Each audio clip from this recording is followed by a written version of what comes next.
नमो अर्हन्तां नमो नमो सिद्धाणं नमो नमो आयर्याणं नमो नमो वक्षायाणं नमो लोये सवसाहुणं नमो लोये सवसाहुणं एषो पंच नमोकारो सौवपावपणासनो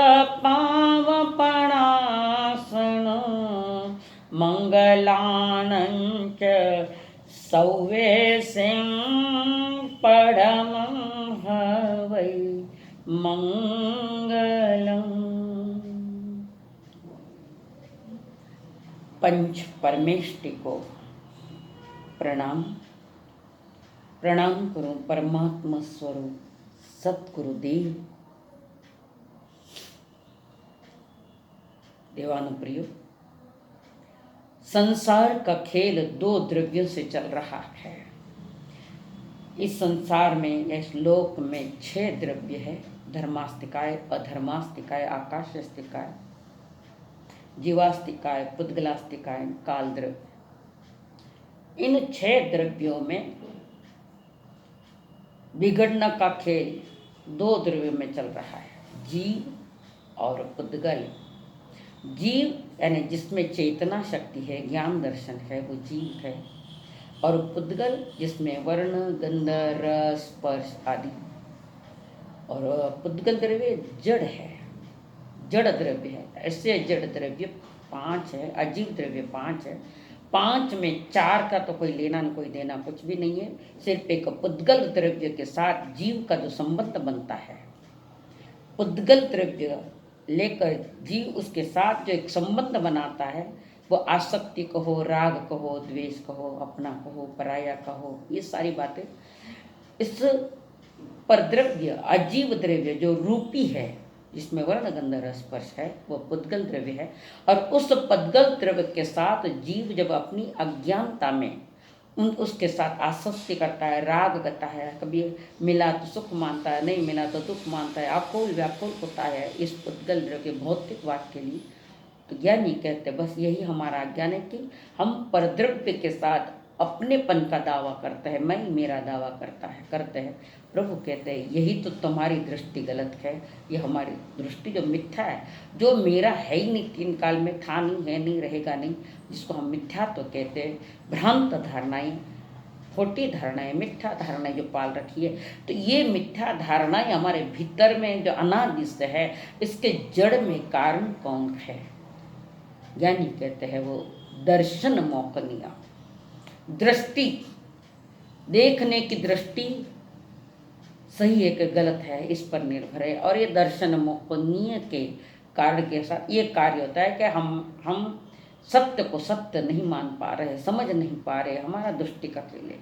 इस संसार को देखने का हमारा नजरिया जो है, इस पर कौन आवरण आया, किसने आवरण डाले, कौन विकृत करे, कौन मुझे सच्चे देव गुरु शास्त्र श्रद्धा नहीं आने देवे, न तत्वों का श्रद्धान होने, न सत्य का अनुभव होने देवे।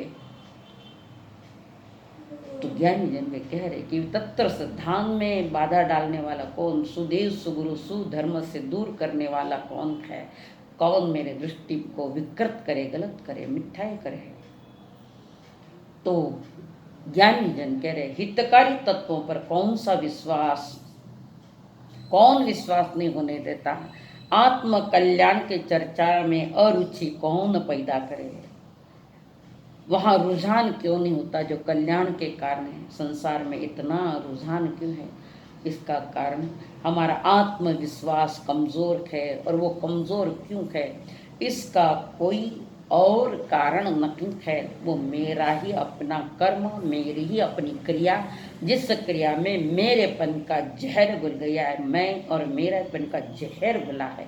क्रिया है ना, कार्य, दिन भर जो हम काम करते हैं, वर्क, जिसको इंग्लिश में वर्क। तो जो क्रिया कर रहे हैं जिस क्रिया में ये जहर मिल गया है, दर्शन का, दृष्टि का, मिथ्या धारणाओं का, अंधविश्वासों का, ज्ञानी कहते बस वही दर्शन हमारा विकृत हो चुका है। तो ज्ञानी जन यहाँ कह रहे हैं कि भाई पहले भी बताया, केवली श्रुत संग धर्म देवावरणवादो दर्शन मोहनी सुदर्शन मोहनीय के सद्भाव में न केवली की वाणी पर श्रद्धा आती है, न संग पर, न धर्म पर, न देव गुरु पर हमें श्रद्धा आती है। और सारे तत्व को अतत्व समझकर बात कर है, तत्वों पर श्रद्धा नहीं आने देता। तो मूल में मेरा अपना अनादि का जो कर्म नया नया आ रहा है, तो ये अंधविश्वास से पली है। हमने गलत को सही कहा और सही को गलत कह दिया, वैसे ही जानता है। तो ये दर्शन मोहनीय, मोहनीय कर्म की दर्शन मोह भेद है। मोहनीय कर्म के दो भेद, दर्शन मोहनीय और चारित्र मोहनीय। तो दर्शन मोहनीय जो है, जिससे हमें सत्य का सत्य के रूप में अनुभव नहीं होने देता। देखने जाए तो में मेरी कमजोरी, अगर ये नहीं सुधरने तो अनंत सिद्ध कैसे होते। मूल कमजोरी मेरी चेतना की, मेरी ज्ञान अज्ञान रूप में है, असत्य में समझने की तैयार नहीं, पुरुषार्थ नहीं मेन बात। तो ज्ञानी जन कह रहे हैं कि अन्य कर्मों के उदय में हमें थोड़ी थोड़ी अच्छी सामग्री मिली, पर मोह कर्म ने जो हमारे पूरे जीवन को विषाक्त कर दिया, दर्शन मुखनी ने मेरे पूरे जीवन को विषाक्त कर दिया, विकृत कर दिया, मेरी श्रद्धा को खंडित कर दिया। हम मोह की नींद में ऐसे गहरे सोए कि पता ही नहीं है।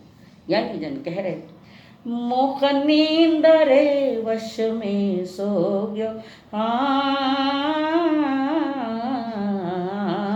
मोह नींद रे वश में सो गयो, भूलिया पणो पथ जीवड़ा, अब थारी गाड़ी हकबान।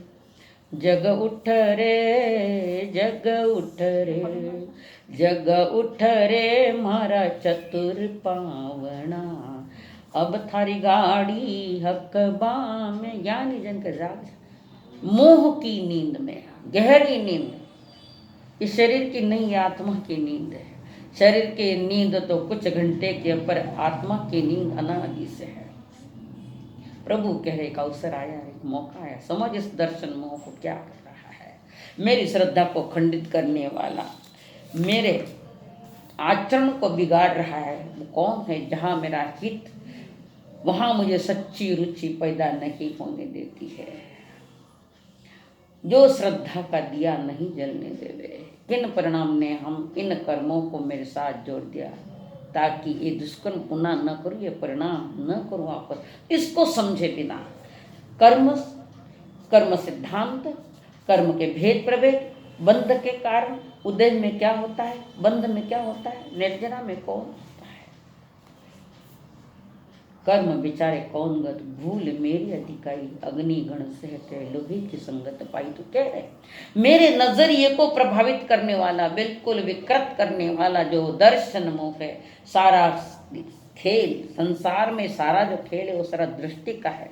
ये दृष्टि अंतर की दृष्टि है, आंख की दृष्टि नहीं। आंख की दृष्टि तो देखती है बाहर, अंतर दृष्टि अंतर बाह्य दोनों ही जानती है। तो ज्ञानी जन कह रहे कि मेरे नजरियों को बिल्कुल प्रभावित करने वाला, बिल्कुल विकृत करने वाला ये दर्शन मोह है।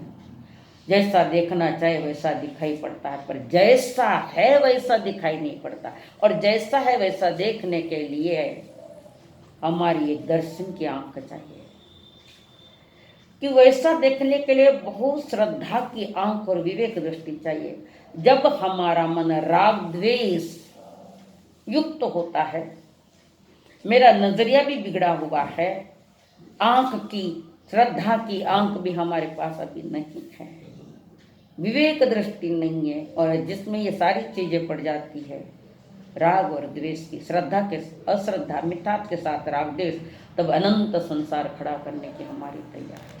8 कर्मों में सबसे ज्यादा प्रभावित हमको क्या है, तो मोहनीय कर्म ने क्या है, और उसमें भी दर्शन मोहनीय क्या है।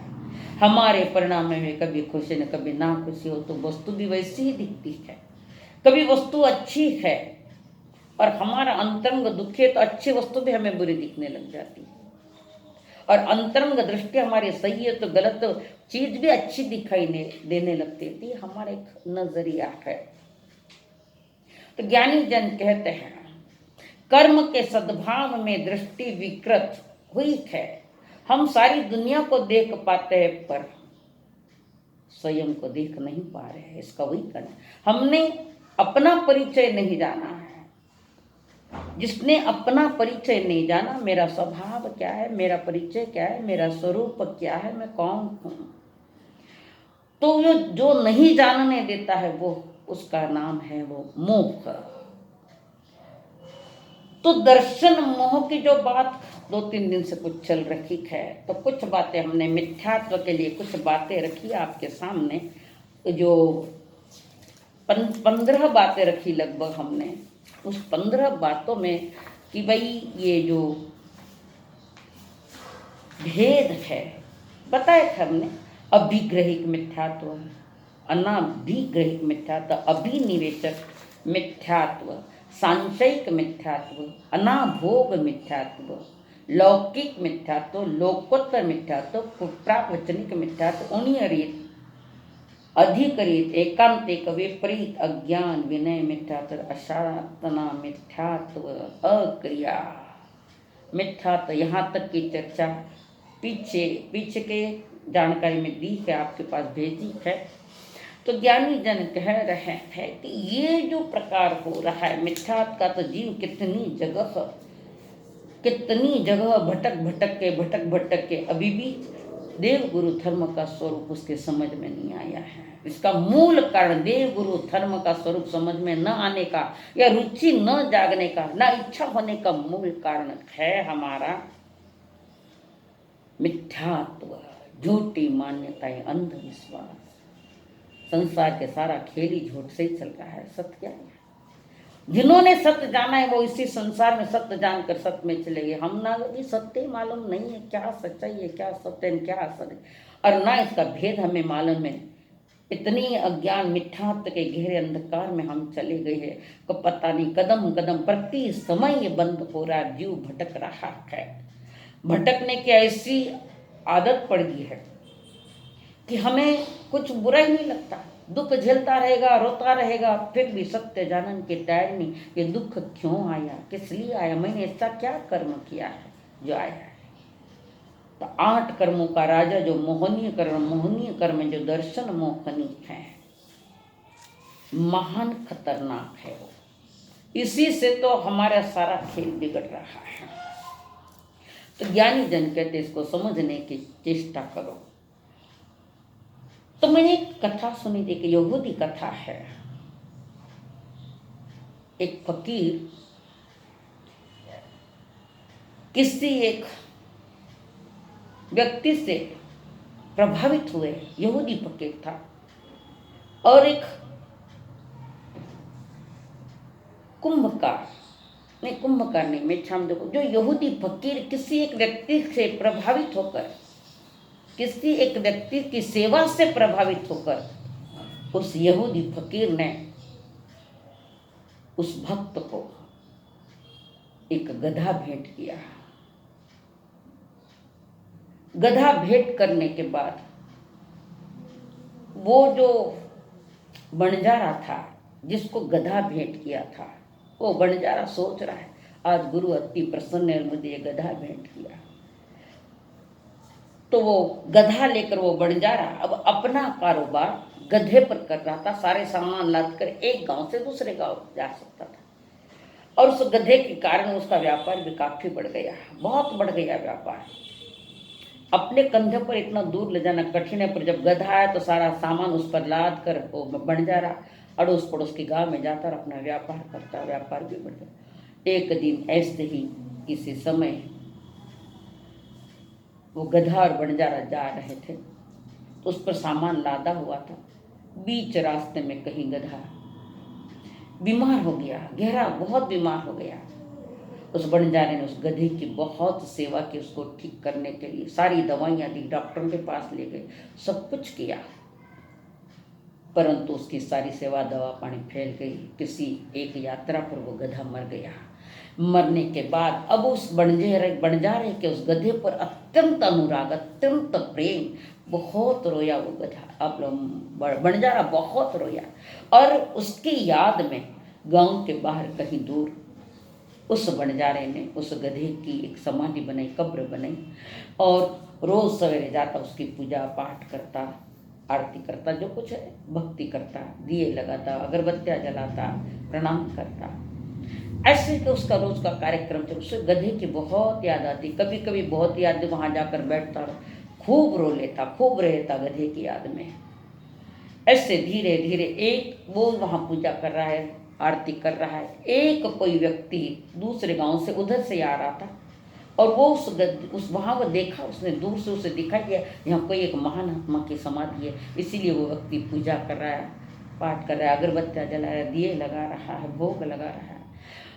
तो जो नया मेहमान उधर से जा रहा था, उसने देखा तो उसने अपने जेब में हाथ डाला, चलो जाते जाते इनको कुछ अपनी ओर से भी कुछ पैसे रख देंगे, ऐसा सोचकर वो व्यक्ति वहाँ तक आया और देखा, और उसने अपने जेब से रुपए निकाल कर वहाँ डाल दिए। अब वो जो बंजारा वो सोच रहा है उसको बताऊं कि इसमें क्या है, किसकी समाधि है, क्या समाधि है, उसको बताऊं बताऊं करे, तब तक तो वो आदमी चला गया। अब धीरे धीरे इसकी चर्चा चली, ऐसी चर्चा चली कि गांव के बाहर किसी एक महान आत्मा की समाधि है, कब्र है। धीरे धीरे लोग वहाँ जाने लगे, वहाँ प्रणाम करते, अपनी ओर से रुपए डाल देते। धीरे धीरे धीरे जैसा समय बीत गया वैसे वहाँ मेले लगने लगे। कोई महान आत्मा की कब्र है तो वहाँ मेले लगने लगे, वो तो वहाँ जाते, दर्शन करते, अपनी मन्नत रखते, बात करते। एक दिन वही यहूदी फकीर उसी नगर में आया जिस नगर में वो बंजारा रहता था, वहाँ आए। सारे लोगों की भीड़ है, फकीर से कुछ अपने आप को अच्छी बातें सुनने के लिए। वो फकीर कुछ धर्म की बातें करता, कुछ कहता, बहुत काफ़ी लोग आते हैं। अब बंजारे के जाने की तैयारी है वापस अपने गांव में। तो वहाँ पर निकलने के पहले गांव के लोगों ने कहा, फकीर साहब, महात्मा जी एक ध्यान रखना इसका, आप यहाँ से विदाई ले रहे तो रास्ते में एक महात्मा की कब्र है, वहाँ दर्शन करना मत भूलना, दर्शन करते जाइएगा। फकीर साहब ने कहा ठीक है, यहूदी फकीर ने कहा ठीक है, कोई बात नहीं, मैं दर्शन कर लूँगा। अब वो फकीर वहाँ आया तो वहाँ वो बंजारा बैठा था। तो फकीर उस बंजारे के पास गया और सारी बात पूछी। फिर पूछा इसमें किसकी कब्र है? तो उस बंजारे ने कहा कि अब आपसे मैं क्या छिपाऊं, आपने जो गधा मुझे भेंट किया था मैं उससे बहुत प्यार करता था, और किसी यात्रा पर वो गुजर गया तो उसकी याद में मैंने समाधि बनाई है। पर कमाल है, जीते जीत मेरा व्यापार बढ़ा दिया, और मरने के बाद तो मुझे लाखोपति करोड़पति कर गया ये गधा। अब वो फकीर खिलखिलाकर हंसने लगे, खिलखिलाकर।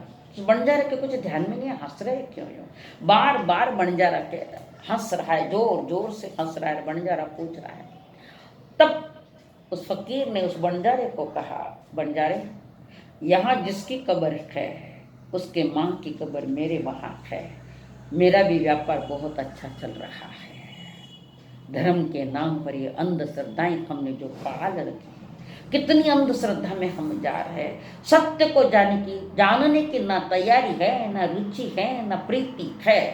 बस आए दिन मौज करो, जो जैसा कहे वैसा कर लो, जो जैसा कहे ये कर लो, वो पता नहीं असत्य में कब तक जिएंगे, मिथ्यात्व में कब तक जिएंगे हम लोग। कितनी मिथ्यात्व में गहरा कर दिया है। और ये दर्शन मोहनीय की स्थिति गुणसत्तर कोटा कोटि सागरों की, और ये अनादि से पालते पालते यहाँ आ गए हम लोग। ज्ञानी कह रहे, महापुरुष कह रहे, सत्य को समझने के लिए तुम्हें कुछ बातें समझनी पड़ेगी। अगर नहीं समझे संसार में डूबते रहो तो जन्म मरण होते रहेंगे। मूल बीज यहाँ है जन्म मरण का, एक तो दर्शन मोहनीय और दूसरा चारित्र मोहनीय। तो चारित्र मोहनीय में राग और द्वेष आते हैं। तो ये सबसे जीव की हीन दशा जैसे मिथ्या तो जो पाल रखा है। तो अंधश्रद्धाओं का जब जोर चलता है तो हम किसी की बात सुनने के लिए, इतने अनकॉन्शियस माइंड में हमारा अंधविश्वास, अंधश्रद्धाएं, मान्यताएं हमने पाल रखी, उसके पीछे मूल कारण है दर्शन मोह। और जब तक ये दर्शन मोहनीय वर्गणाएं सारी पड़ी है तब तक वितराग मार्ग की कोई बात ही नहीं, कोई विषय नहीं, धर्म भी नहीं ठीक है। तो वितराग मार्ग के लिए पहले दर्शन मोहनियों को समझने की आवश्यकता है। और वैसा पुरुषार्थ करने की आवश्यकता है। तो सम्यक दर्शन की प्राप्ति में, यानी मिथ्या अंधश्रद्धाएं नष्ट करने के लिए, मिथ्या मान्यताओं को उखाड़ने के लिए कुछ शक्तियों की आवश्यकता है। 5 प्रकार की लब्धियां हैं। लब्धि यानी शक्ति। तो पहली लब्धि है क्षोभसम लब्धि। तो ज्ञानी जन कहते हैं इस क्षोभसम लब्धि में आत्मा में जब सम्यक तत्व धारण करने की योग्यता निर्माण होवे, जिस देव गुरु धर्म के सानिध्य में आकर आत्मा में दर्शन होने कर के क्षोभसम से आत्मा में सम्यक तत्व धारण करने की, अभी हुआ नहीं सम्यक दर्शन, सम्यक तत्व धारण करने की योग्यता जो निर्माण होती है उसे कहते हैं क्षोभसम लब्धि। और वो शक्ति, वो एनर्जी मेरे भीतर में है। उस एनर्जी को, शक्ति को जगाने का काम देशना के माध्यम से होता है या देव गुरु धर्म के माध्यम से होता है। तो पहली लब्धि है, अगर सम्यकत्व प्राप्त करने की है तो उसमें जो हमारे भीतर में एक ऊर्जा तैयार होती है, एक लब्धि, एक शक्ति तैयार होती है। तो निकट में सम्यक दर्शन पाने का अवसर है तो वहाँ जीव अपना पुरुषार्थ करता और एक क्षोभसम लब्धि, योग्यता निर्माण कर रहा है। तो अपनी योग्यता निर्माण करने में जो जो सहायभूत है वो सारे क्षोभसम लब्धि में कहते हैं। तो एक है क्षोभसम लब्धि, ये भी मिथ्यात्व गुणस्थान में शुरू होता है। यहाँ से मिथ्यात्व गुणस्थान को कम मतलब जो सबसे ज्यादा उपकार है उसका। विशुद्ध लब्धि, तो जो शक्ति मेरे भीतर में तैयार हुई है, सम्यक तत्व के तरफ जाने की जो शक्ति पैदा हो रही, तैयार हो रही है, उस क्षोभसम लब्धि के बाद आत्मा के परिणाम विशेष भद्र एवं सरल परिणामी होता है जीव। जब क्षोभसम लब्धि यानी निकट जा रहे हैं ना, सम्यक दर्शन के निकट, तो वहां पर ये लब्धि पहली ये होती है। फिर विशुद्ध लब्धि कि जिस क्षोभसम लब्धि के बाद आत्मा के परिणाम विशेष भद्र होते हैं, सरल होती है, सरल परिणामी होते हैं, वो है विशुद्ध यानी विशेष शुद्ध लब्धि। तो सरल परिणामी सरलता है, कुटिलता नहीं, सरलता।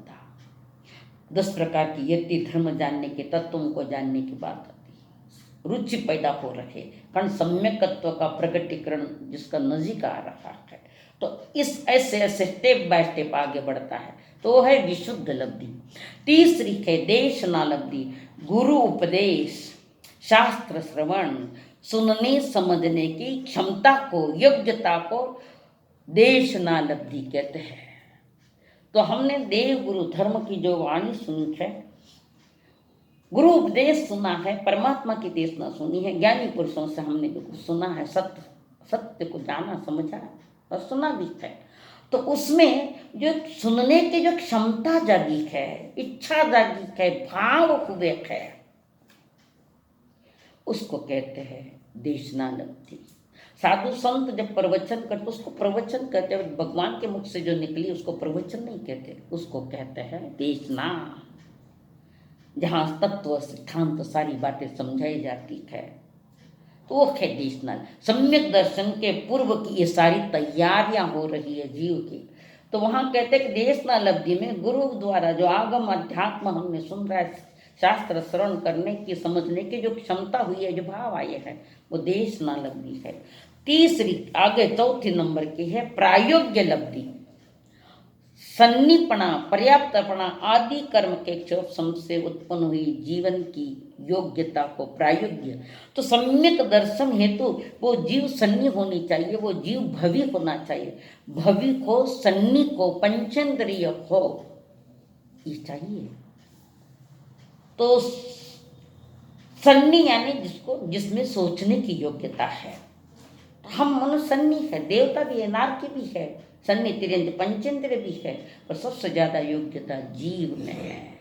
वो गर्भज है, सन्नी है, भविक है, पंचेंद्रिय है जीव। तो ये सारा सन्नीपना और पर्याप्तपना यानी अपर्याप्त, अपक्व अवस्था नहीं, परिपक्व अवस्था जिसको हम पर्याप्त कहते हैं, आदि कर्म के क्षोभसम से, आदि कर्म के क्षोभसम से उत्पन्न हुई जीव की योग्यता।